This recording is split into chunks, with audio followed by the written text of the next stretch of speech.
Baik, Assalamualaikum warahmatullahi wabarakatuh. Bertemu lagi bersama saya Muhammad Iskandar Zulkarnain dari Prodi Teknik Mesin Universitas Nusa Putra.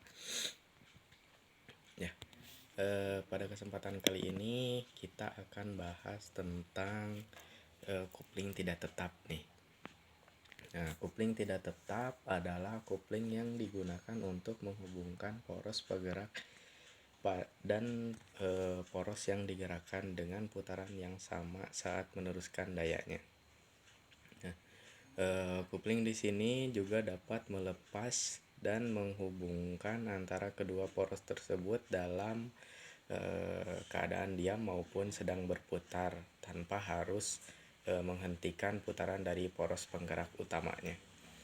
Nah, kemudian cara kerja dari kopling tidak tetap. Nah, pada saat kopling ditekan atau diinjak, ujung tuasnya akan mendorong bantalan luncur ke belakang. Nah, bantalan luncur yang akan menarik plat tekan melawan tekanan pegas.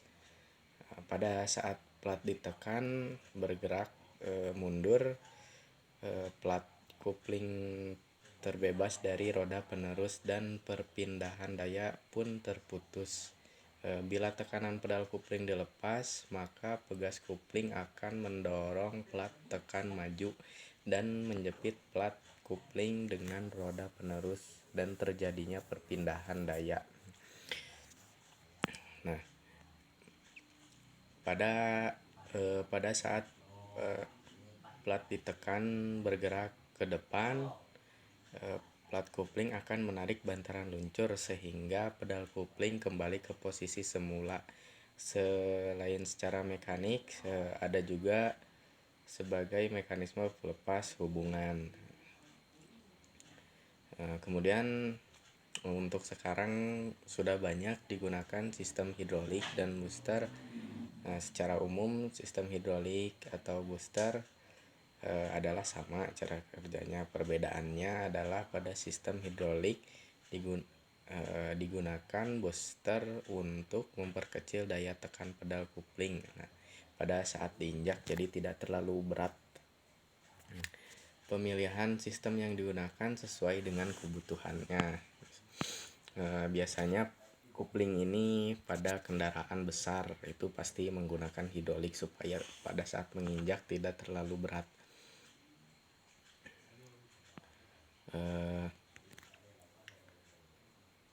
Kemudian pada sistem hidrolik ditekan, maka batang penerus akan mendorong piston pada master silinder kopling. Fluida pada sistem ini akan meneruskan daya ke setiap silinder pada unit kopling, dan piston silinder juga mendorong tuasnya seperti pada mesin seperti pada sistem mekanik. Plat kopling terlepas sehingga penerus daya dari motor ke transmisi terputus. Cara kerja sistem hidrolik ini akan sama seperti cara kerja pada sistem rem. Terus adanya kebocoran sistem hidrolik yang akan mengganggu setiap proses pelepasan hubungannya. Kemudian di sini juga saya akan menjelaskan jenis-jenis kopling yang tidak tetap. Yang pertama ada kopling cakar. Kopling ini meneruskan momen dengan kontak positif atau tidak dengan perantara gesekan, sehingga tidak dapat terjadinya slip. Kemudian di sini ada dua bentuk kopling cakar, yaitu kopling cakar yang persegi dan ada yang spiral. Nah, kita bahas yang cakar dulu, persegi.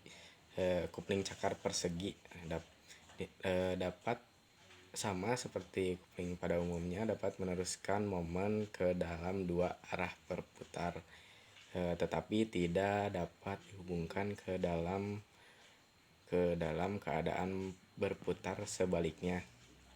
Kopling cakar spiral dapat dihubungkan ke dalam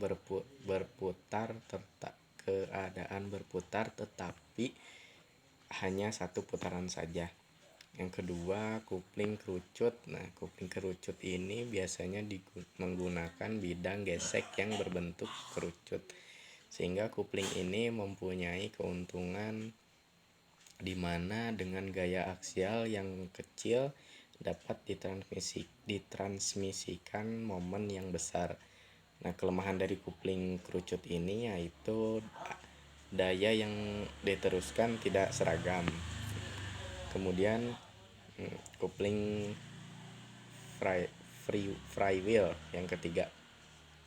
Nah, dalam permesinan sering diperlukan kopling yang dapat lepas dengan sendirinya bila poros penggerak mulai berputar lebih lambat atau dalam arah berlawanan dari poros yang digerakkan. Terus yang keempat ada kopling plat. Yang ini meneruskan momen dengan perantara gesekan. Dengan demikian pembebanan yang berlebih pada poros penggerak pada waktu dihubungkan dapat dihindari. Terus selain itu juga karena dapat terjadinya slip, maka kopling ini sekaligus juga dapat berfungsi sebagai pembatas momennya. Nah, secara umum kopling plat adalah kopling yang menggunakan satu plat atau lebih yang dipasang di antara kedua poros serta membuat kontak dengan poros tersebut, sehingga terjadi penerusan daya melalui gesekan antara sesamanya.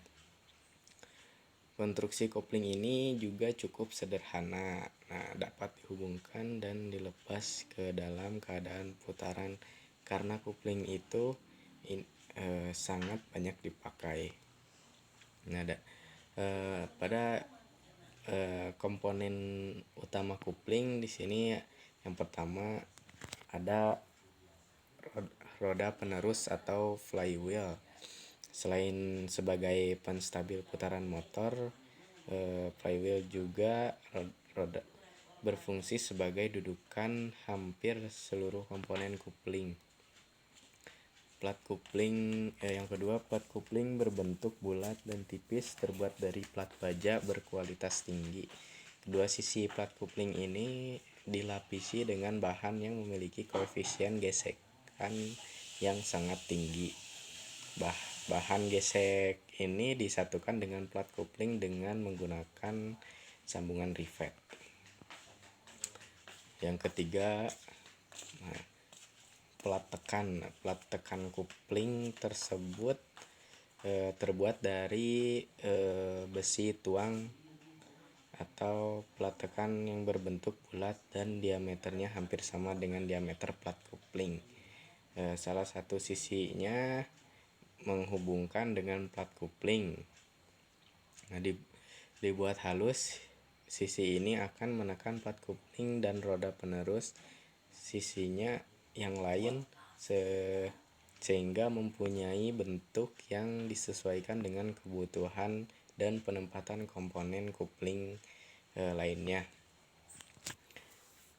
Kemudian yang keempat, unit plat penekan. Nah, unit plat penekan di sini sebagai satu kesatuan dengan plat penekan. Plat penekan ini dilengkapi dengan sejumlah pegas spiral atau pegas diafragma, tutup dan tuas penekan pegas. Kemudian pegas digunakan untuk memberikan tekanan terhadap plat tekan dan plat kopling kepada roda. Mungkin cukup sekian dari saya yang bisa saya sampaikan. Kurang lebihnya mohon maaf. Saya akhiri, wabillahi taufiq wa hidayah. Wassalamualaikum warahmatullahi wabarakatuh.